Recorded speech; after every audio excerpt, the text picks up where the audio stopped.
Punimet për segmentin rrugor të hyrjes së Shkodrës nga harku i Brdicës te kura e Baqallikut po ecin me ritme të larta. Për transformimin tërësisht të këtij aksi, makineri të tonazhit të rënd, fadroma dhe mjetet të tjera pune po punojnë aktualisht për zgjerimin e rrugës.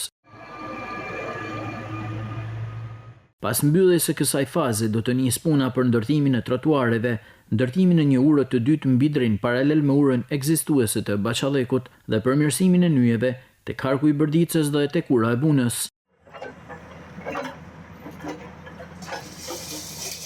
Punimet pritet të kenë një ndikim të madh në zbutjen e trafikut e rallëve të gjata, sidomos gjatë sezonit veror.